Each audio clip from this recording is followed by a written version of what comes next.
Carrasclás, Carrasclás, qué bonita serenata. Carrasclás, Carrasclás, ya me estás dando la lata. La batalla de Brunete, en julio de 1937, supone la paralización durante más de un mes de las operaciones en Santander. Pero el objetivo fundamental del general Franco sigue siendo la liquidación del Frente Norte. La caída de Bilbao ha dado al bando franquista una gran moral y ha desanimado a los republicanos. Ya me estás dando la lata. Cuando tomemos Bilbao, nos hartaremos de carne, para quitarnos el hambre y olvidar el bacalao. Carrasclás, Carrasclás, qué bonita serenata. Carrasclás, Carrasclás, ya me estás dando la lata.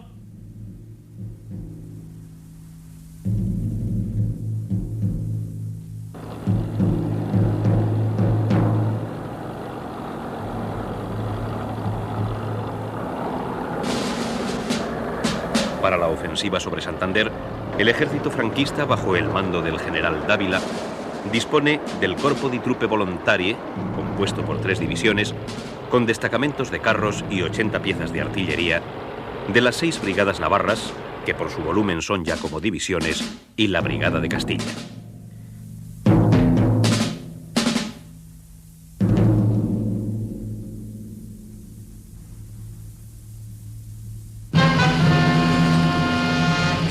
El total de artillería es de 300 piezas y la aviación italo-alemana cuenta con unos 300 aparatos. Los efectivos rondan los 60.000 hombres.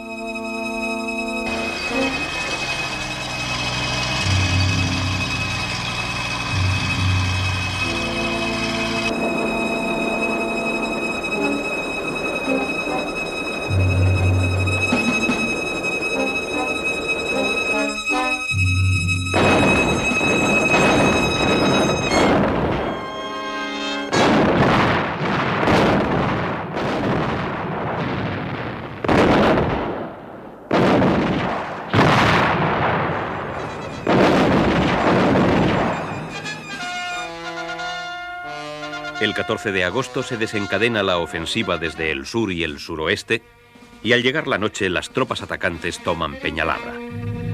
2 días después entran en Reynosa.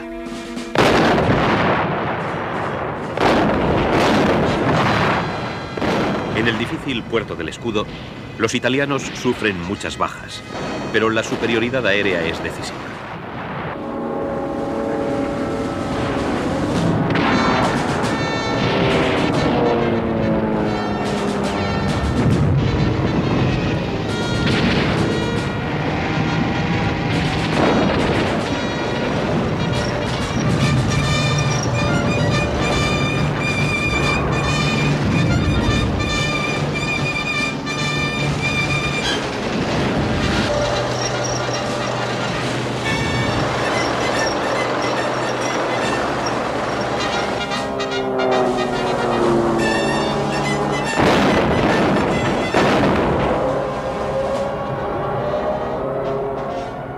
Desde ese momento la defensa santanderina se siente en peligro.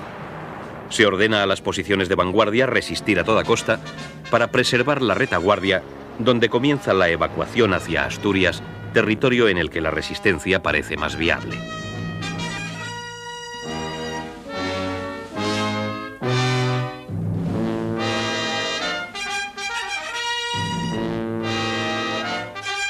El día 21, 3 batallones de nacionalistas vascos reciben consignas de la dirección de su partido para que, sin autorización del mando militar republicano, abandonen el frente y se concentren en Santoña.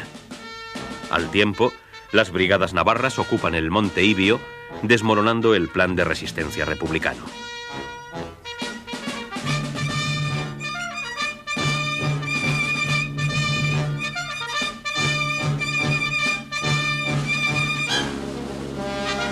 Por carretera y ferrocarril, evacúan Santander civiles, autoridades, tropas y pertrechos hasta que las comunicaciones quedan cortadas el día 24. No por ello se interrumpe la retirada, en la que se ordena que colaboren todas las embarcaciones surtas en el puerto.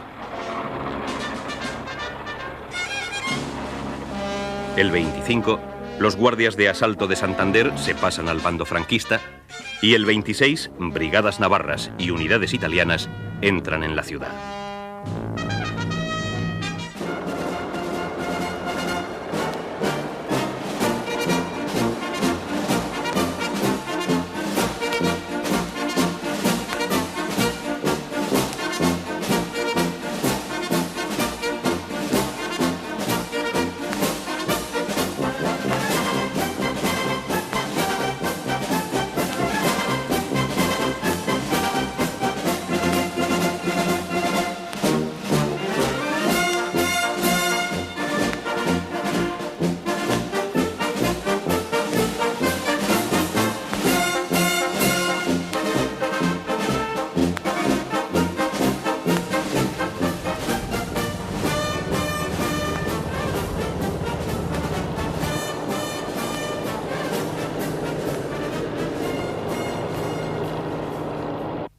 Entre tanto, se ha producido un hecho singular.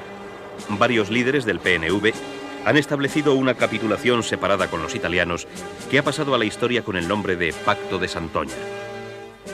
Las negociaciones para llegar a una paz por separado con los italianos se iniciaron en mayo de 1937 entre el canónigo Alberto de Onaindia y el cónsul italiano en San Sebastián, Marqués de Cavalletti. Días antes de la caída de Bilbao, Juan Ajuria Guerra las prosigue. Es hombre fuerte del PNV y su presidente en Vizcaya. Al perder su territorio, el gobierno y ejército vascos se pasan a Santander, donde generalmente no son bien recibidos. En julio y agosto prosiguen las negociaciones entre vascos e italianos con vistas a una capitulación de los batallones nacionalistas vascos ante las tropas italianas, pero simulando una derrota militar. De haberse cumplido lo pactado, los italianos tenían que dejar marchar vía marítima a los dirigentes políticos y a los gudaris que así lo desearan. Llegaron solo de los vascos programados 2, que las autoridades franquistas no dejaron partir. A finales de agosto, los nacionalistas vascos se encierran en el penal del Dueso bajo guardia italiana. El 4 de septiembre son relevados por soldados de Franco. Semanas más tarde, el 15 de octubre, se inician las ejecuciones. 14 dirigentes políticos y militares de diversas tendencias son fusilados. Ajuria Guerra puede salvar su vida gracias a las presiones italianas. El llamado Pacto de Santoña se convirtió en una rendición incondicional e influye decisivamente en la caída de Santander. Algunos batallones vascos de izquierda lograron pasar a Asturias y continuaron allí la guerra. El frente norte queda reducido al Principado de Asturias. Apaga luz, mariposa, apaga luz, que yo no puedo dormir con tanta luz.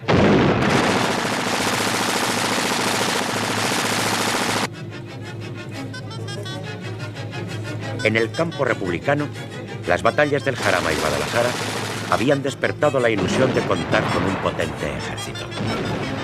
En tales circunstancias, el Estado Mayor proyecta descargar la presión en el norte, activando el frente del Bajo Aragón.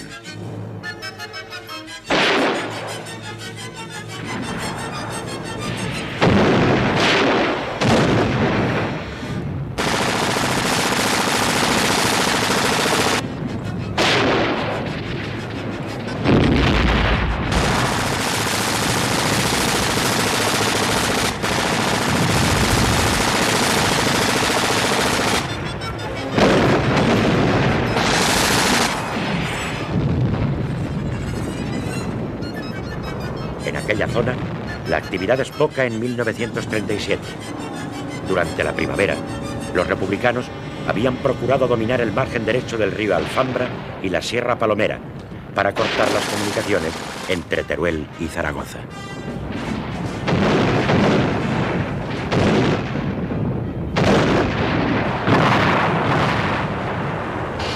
Los franquistas habían perdido algunas posiciones claves para defender la carretera, pero entre el 19 y el 26 de abril las habían recuperado gracias al apoyo de su aviación.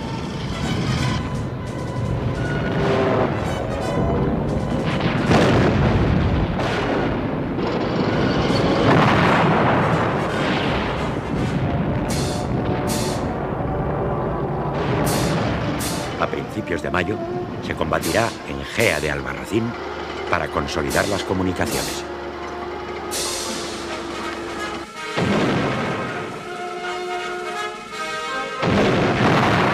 La nueva ofensiva republicana es preparada por el general Rojo, quien se ha convertido en el cerebro del Ejército Popular.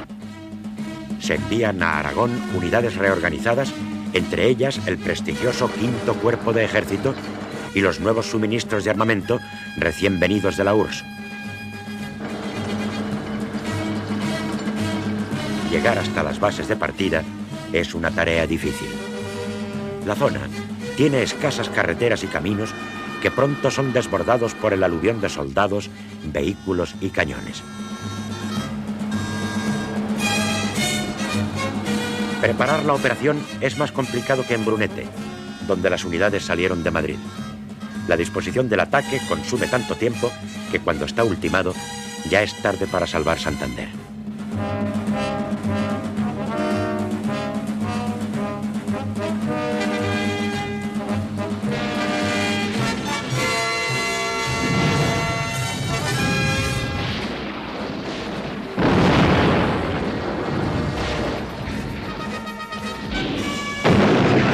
A pesar del volumen y dificultad de los preparativos, la información enemiga no descubre lo que los adversarios están organizando. La ofensiva va a alterar la tranquilidad del frente.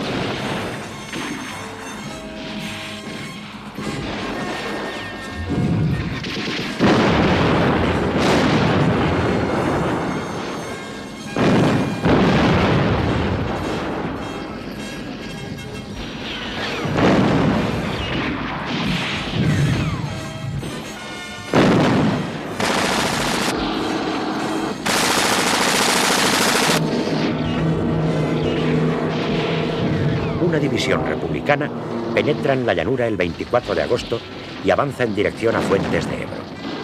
En los extremos de la brecha, por donde pasan las unidades del Ejército Popular, las guarniciones franquistas de Belchite y Quinto resisten a pesar de haber quedado totalmente cercadas.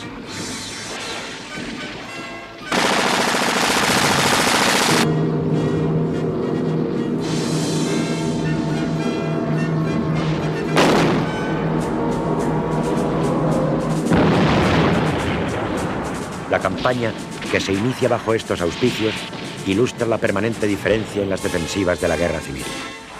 Los milicianos temen ser copados y cuando la amenaza es cierta, abandonan la posición.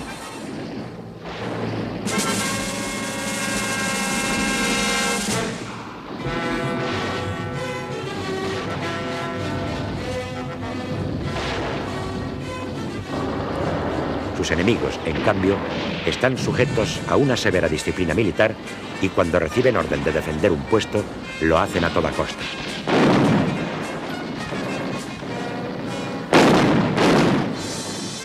Frente a esta conducta, los republicanos se dejan llevar por el ardor voluntarista de derrotar al enemigo que resiste. También en Brunete puede más tal sentimiento entusiasta que la fría obediencia a las órdenes del mando.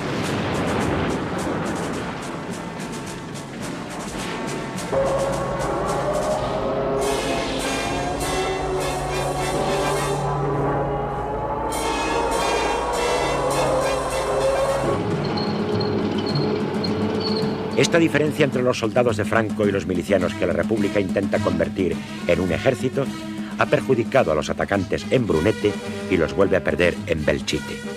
La maniobra, tan brillantemente iniciada, carece de la continuidad que deben darle los mandos subalternos y el riguroso acatamiento al plan de operaciones.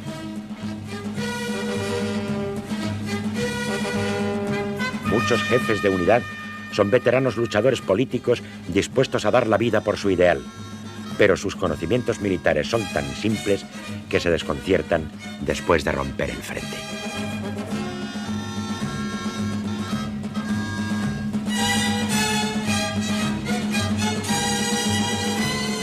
Muchos caminos quedan colapsados ante el numeroso material bélico acumulado y algunas unidades se desorientan. Pero el 25 de agosto, el frente franquista está hundido desde Fuendetodos a Mediana. En la planicie reseca aguantan algunos destacamentos aislados en Belchite y Quinto, mientras los atacantes han penetrado 15 kilómetros.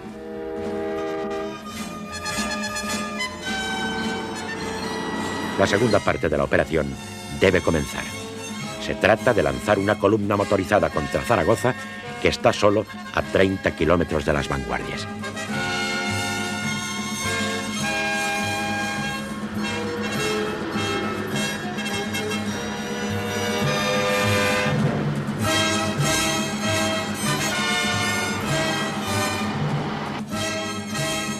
Muchos improvisados jefes de unidad recelan de un avance tan rápido y extreman su cautela. La 11 División, ante Fuentes de Ebro, en lugar de seguir adelante, se despliega para reducir las resistencias enemigas.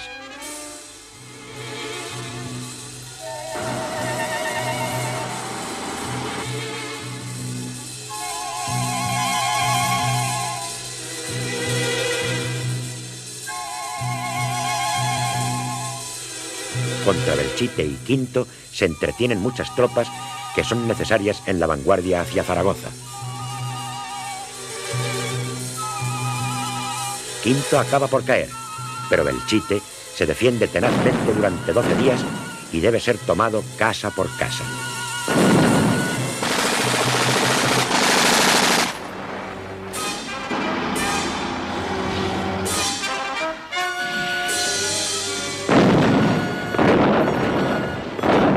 Tanto aquí como en el Codo, los carlistas catalanes del tercio de Nuestra Señora de Montserrat tienen una actuación destacada. Este empeño contra dos pequeños pueblos consume, como ya pasó en Brunete, el tiempo y la energía necesarios para llevar la ofensiva hasta sus últimos objetivos.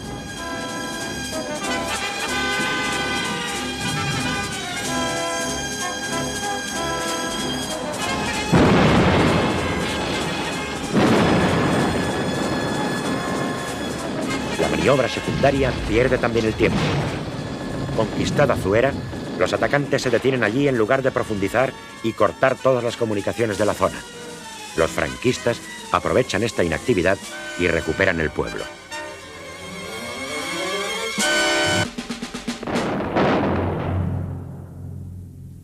Desperdigadas en interminables combates locales, las unidades del Ejército Popular queman 4 días preciosos y tampoco llegan a Villanueva de Gállego.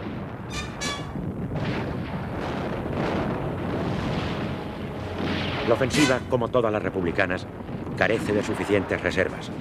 Cuando se agotan las primeras tropas, faltan unidades para mantener la presión.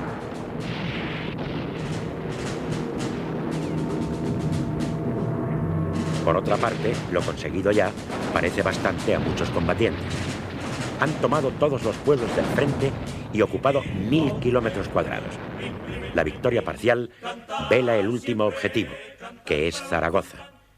Cuando las primeras reservas adversarias acuden a tapar la brecha, el Ejército Popular da por terminada la operación, desiste de la marcha motorizada sobre la capital aragonesa y se dedica a consolidar sus nuevas posiciones. En el testamento que me han de enterrar, en una bodega, dentro de una cuba, con un grano de uva en el paladar. En paralelo a las actuaciones militares, ambos bandos desperdician el tiempo en sangrientas represiones en los pueblos que toman o reconquistan.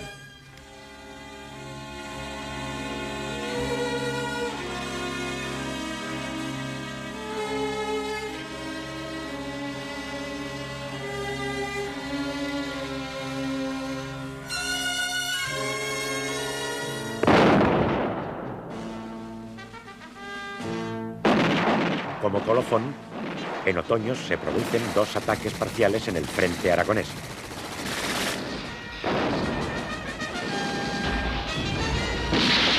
A finales de septiembre, los republicanos avanzan hacia Jaca y en 2 semanas de combate se apoderan de la zona de Viescas.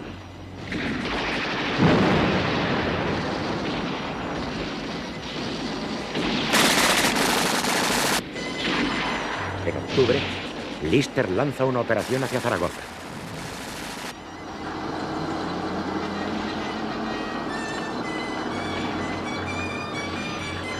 Sus blindados llegan hasta Fuentes de Ebro, donde se detienen ante las líneas enemigas.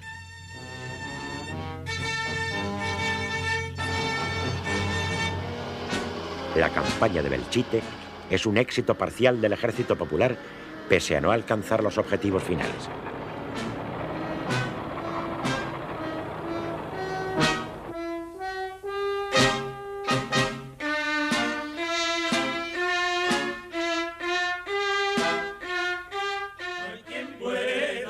No hay quien pueda con la gente marinera, marinera y pescadora. No hay quien pueda. Mientras se desarrolla la ofensiva en Aragón, va tomando cuerpo la amenaza sobre Asturias, donde el Concejo ignora al gobierno de Valencia al nombrar al coronel Adolfo Prada como jefe militar, lo que provoca la marcha del general Gamir. Si te quieres casar con las chicas de aquí, no hay quien pueda, no hay quien pueda con la gente artillera, artillera.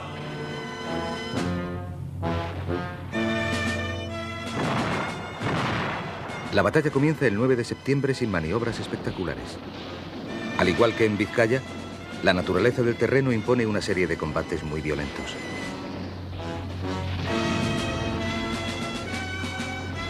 Cada puerto de montaña es defendido y atacado furiosamente.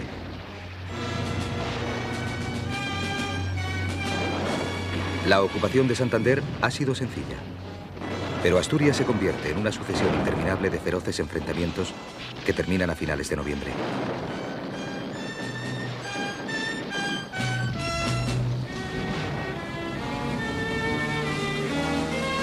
Tanto las tropas de Aranda como las de Solchaga avanzan con muchas dificultades.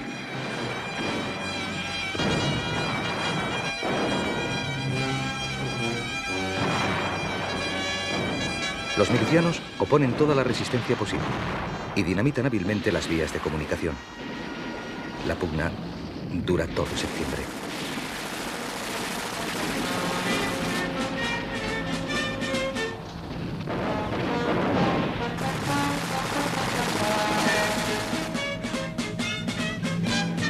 El ejército franquista del norte es una fuerza muy bien entrenada, veterana, con el magnífico apoyo de la aviación y la artillería. Pero hasta mediados de octubre no ocupa Cangas de Onís.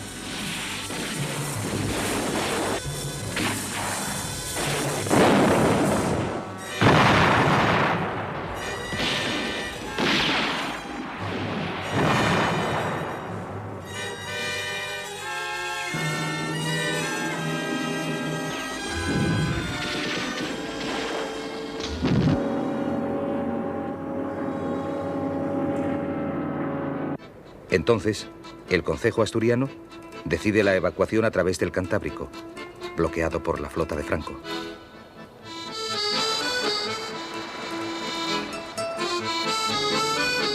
La aviación machaca los puertos de Gijón y Avilés, ya anteriormente muy bombardeados.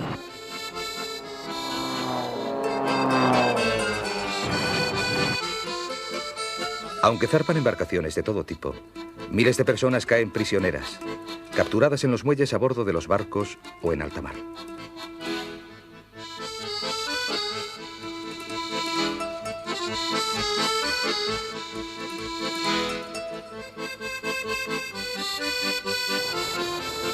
Centenares de asturianos huyen al monte donde inician guerrillas, algunas de cuyas partidas sobrevivirán algunos años.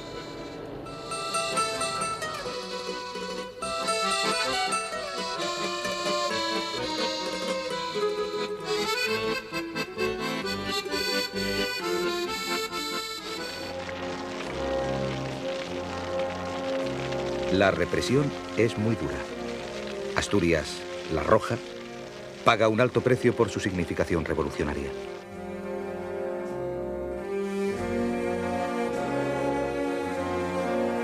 De Mieres a La Viana, las mujeres de los mineros son objeto de vejaciones. Los piquetes de ejecución actúan sin descanso. y las unidades de regulares destacan por su brutalidad. Aquí, la guerra civil pone especialmente de manifiesto su carácter de lucha de clases.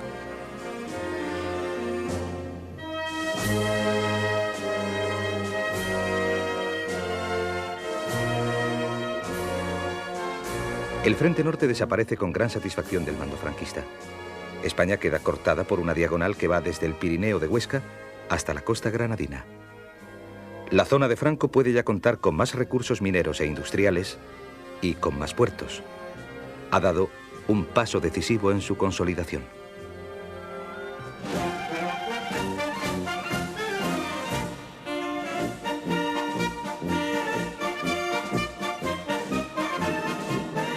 La actividad aeronaval en el Mediterráneo aumenta a medida que transcurre la guerra.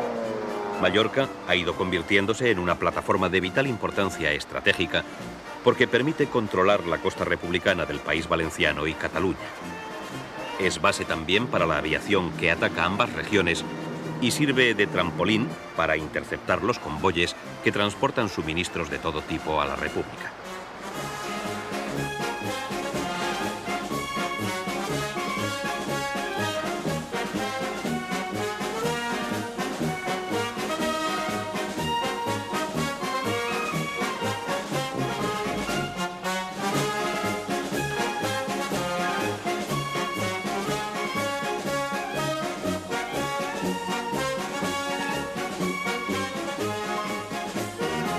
Desde el inicio del conflicto, la isla es objeto de especial atención y progresivamente se instalan en ella servicios para apoyar a los submarinos, unidades de superficie y aviación del bando franquista.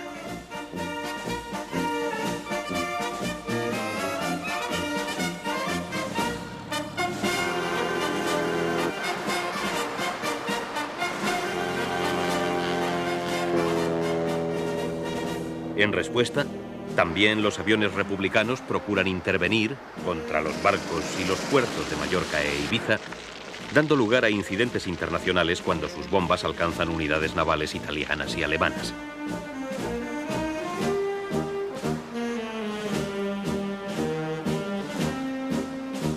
Entre los hundimientos de esta época figura el del mercante Ciudad de Barcelona, torpedeado por un submarino comprado a Italia. Es un naufragio especialmente dramático a causa de la muerte de 2 centenares de voluntarios internacionales. Igualmente, el petrolero Campero y el motovelero Granada son echados a pique. Una explosión fortuita destruye el 17 de junio el acorazado republicano Jaime I, anclado en Cartagena con gran número de víctimas. El tráfico marítimo a favor de la República queda gravemente condicionado. La flota no logra ser operativa y los cruceros franquistas son los verdaderos dueños de una situación en la que se producen incidentes como el llamado Combate de Cherchell a principios de septiembre, cuando el Baleares intercepta a un pequeño convoy que navega protegido por 2 cruceros y 7 destructores republicanos.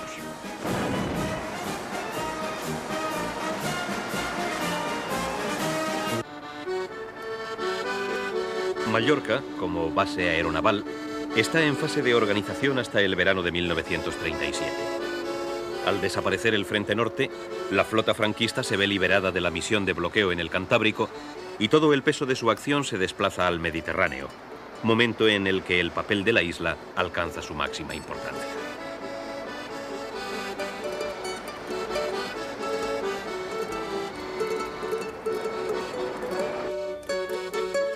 En octubre de 1937, el vicealmirante Francisco Moreno es nombrado jefe de las fuerzas de tierra, mar y aire encargadas de bloquear la costa mediterránea. Desde Palma, Sóller y Pollensa, barcos, submarinos y aviones mantienen una constante actividad de vigilancia y ataque contra la navegación y el litoral enemigos, cuyos puertos sufren el constante bombardeo de aviones y cruceros.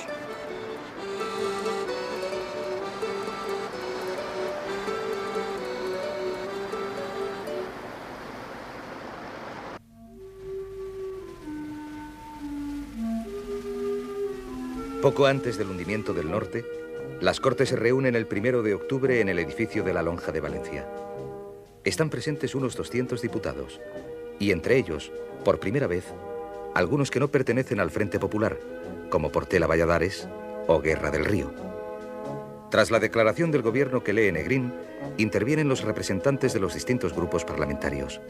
Se vota unánimemente la confianza al presidente del Consejo.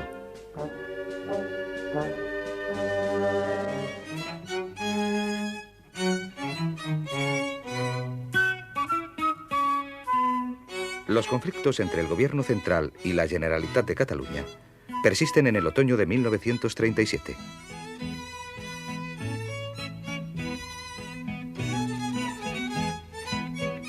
Se producen desconsideraciones hacia el gobierno autónomo que exacerban la susceptibilidad catalana. El problema de fondo es el de las competencias respectivas de cada gobierno.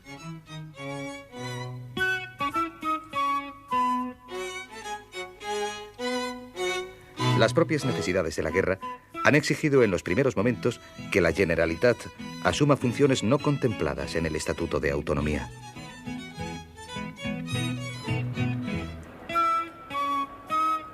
A su vez, el gobierno central, que aspira a unificar el esfuerzo de guerra conjunto, trata de recuperar las competencias perdidas de hecho, y Negrín se dispone a acabar con tal problema. Con el apoyo de Azaña y la oposición de los comunistas, decide trasladar la sede del gobierno desde Valencia a Barcelona el 31 de octubre.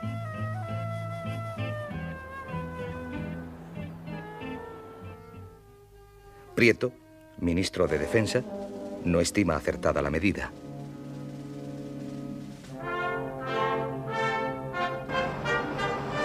Negrín persigue el control de las industrias de guerra creadas por la Generalitat, convencido de que ello repercutirá en una mayor eficacia del esfuerzo bélico.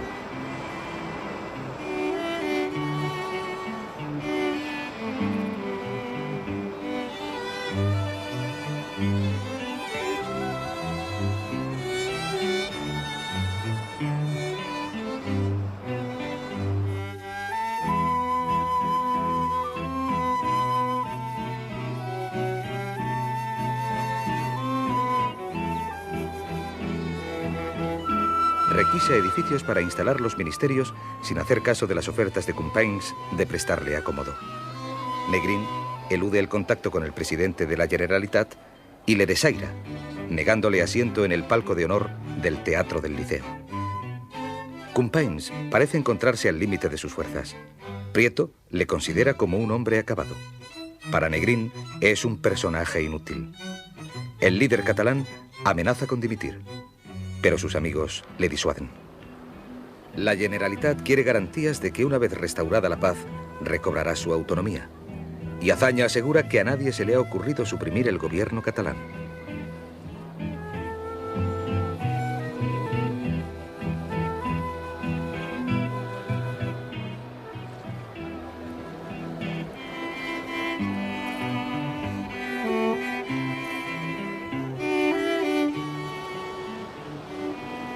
Barcelona se convierte en la nueva capital de la República. Los organismos centrales del Estado y las embajadas se instalan en ella y coexisten con las instituciones de la Generalitat y del huido gobierno de Euskadi. El gobierno vasco instala su sede en el edificio Elcano del Paseo de Gracia. Se ocupa muy especialmente de los refugiados de Euskadi. Bajaba una navarra, rumba la rum. Por el río Nervión bajaba una navarra, rumba la rum. Con 11 jugadores del club Achurritarra, la rumba del cañón. El presidente del gobierno vasco, José Antonio Aguirre, es recibido cordialmente en Cataluña. Visita diversas poblaciones acompañado del consejero Antonio María Esbert.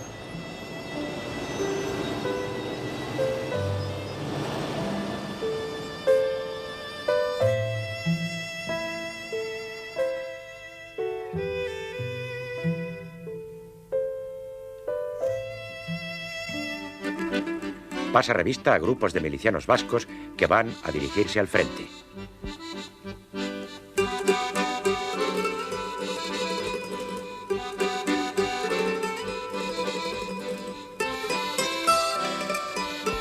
Asiste acompañado por el presidente Companys a festivales populares en los que intervienen grupos folclóricos vascos.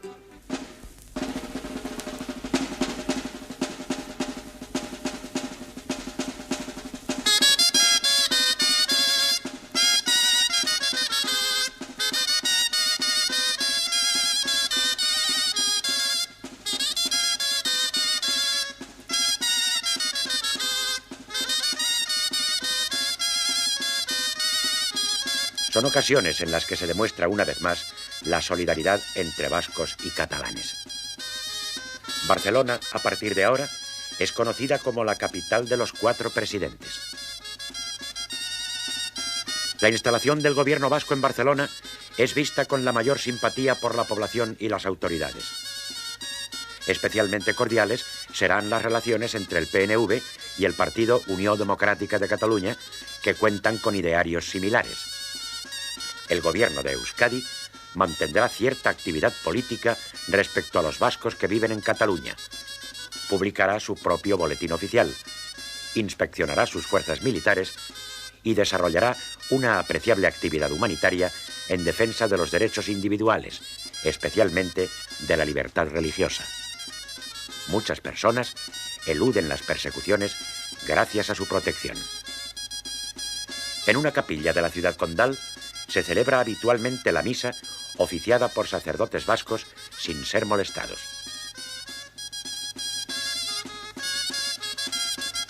La tolerancia se extiende a algunos clérigos catalanes y a un pequeño número de feligreses que casi públicamente acuden a los oficios.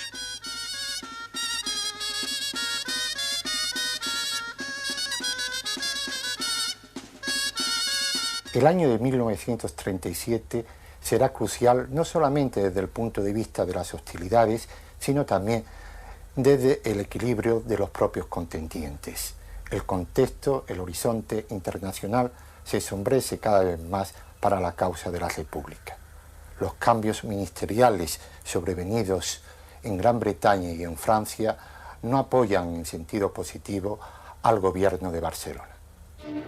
Desde mayo, el gobierno británico está presidido por Neville Chamberlain. Su nombramiento abre grandes esperanzas en la España de Franco. No en vano, el nuevo Premier es partidario decidido de buscar el acomodo con la Alemania de Hitler.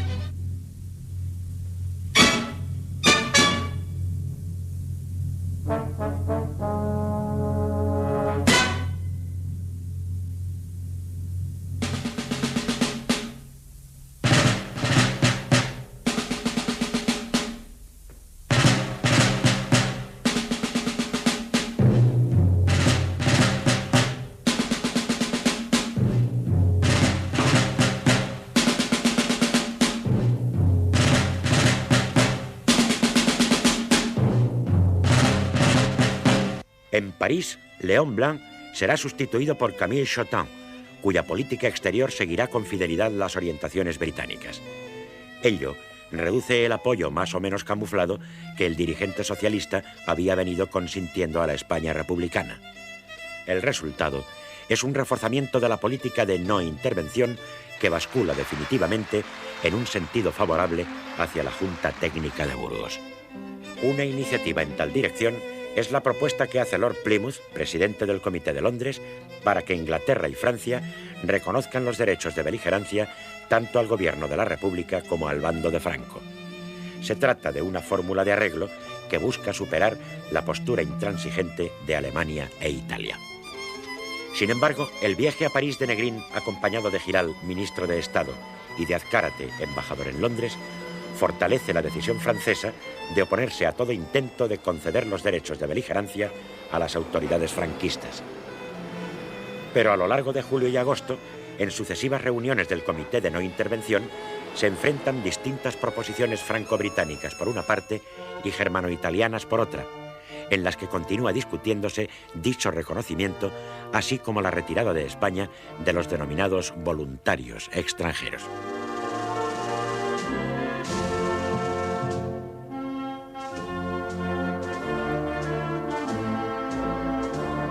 Mientras las potencias discuten, durante el verano de 1937, los submarinos italianos torpedean numerosos barcos de países neutrales que se dirigen a los puertos republicanos.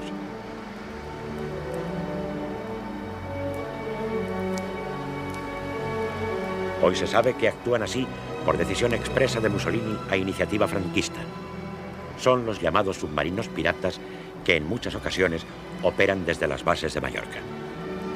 El gobierno de la República recurre ante el Consejo de la Sociedad de Naciones. Envía también una nota a los gobiernos europeos en la que denuncia los hechos. Londres y París no quieren enfrentarse con Roma y Berlín. Chamberlain busca infatigablemente un acuerdo con Italia.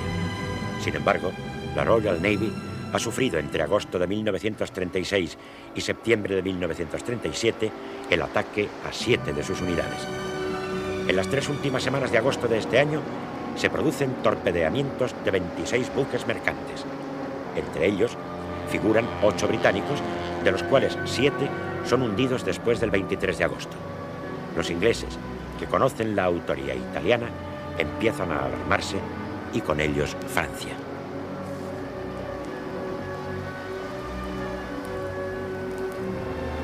Como consecuencia, el Reino Unido y Francia sugieren celebrar una reunión en la que participen todos los países ribereños del Mediterráneo y del Mar Negro y en la que se afronte el problema de la seguridad marítima.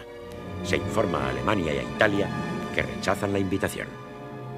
La conferencia tiene lugar a partir del 10 de septiembre en Nyon, localidad cercana a Ginebra, y participan en ella representantes de la Gran Bretaña, Francia, Unión Soviética, que ha sufrido grandes pérdidas en su tráfico marítimo, Bulgaria, Egipto, Grecia, Albania, Rumanía, Turquía y Yugoslavia.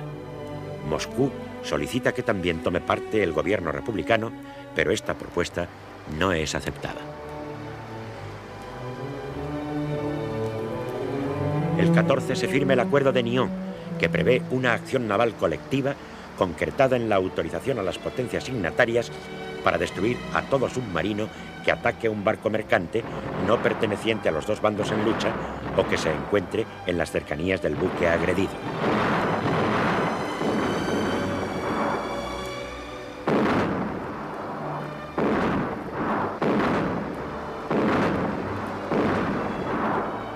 Los gobiernos británico y francés consideran conveniente que Italia participe en el nuevo sistema de control y con este fin se celebran conversaciones en el curso del mes de septiembre. En ellas se acuerda que la zona de patrulla que corresponde a Italia sea la que se encuentra entre las Baleares y Cerdeña.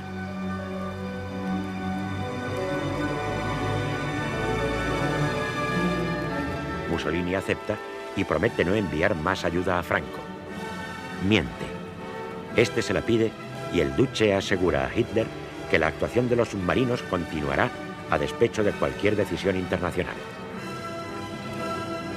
En el mismo mes de septiembre se celebra en Ginebra la Asamblea de la Sociedad de Naciones.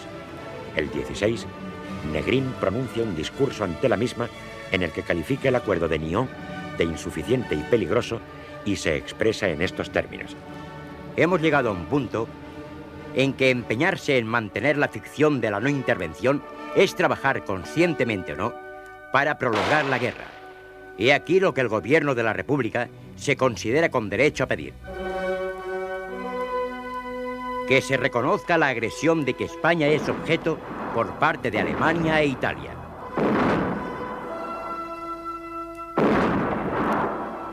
Que los combatientes no españoles sean retirados del suelo de España.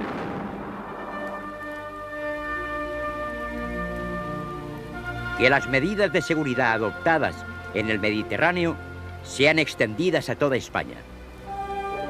Finalmente, una comisión elabora un proyecto de resolución declarativo, muy moderado, que no rompe con la política de no intervención ni obliga a las potencias fascistas a poner término a su injerencia armada.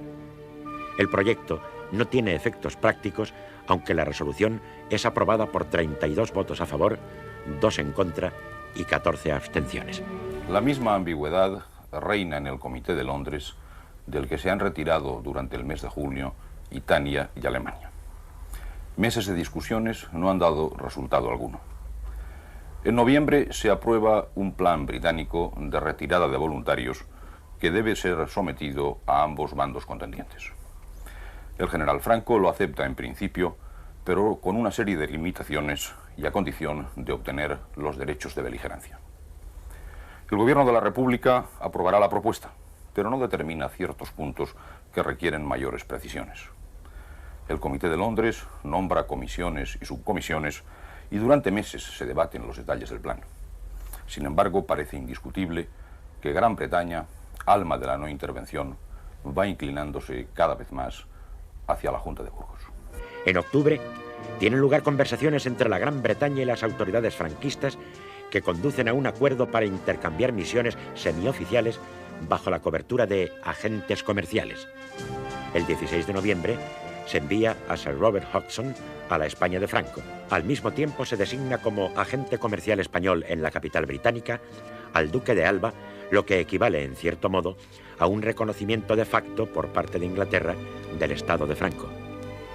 En el resto del año, la Junta de Burgos gana puntos en el orden diplomático.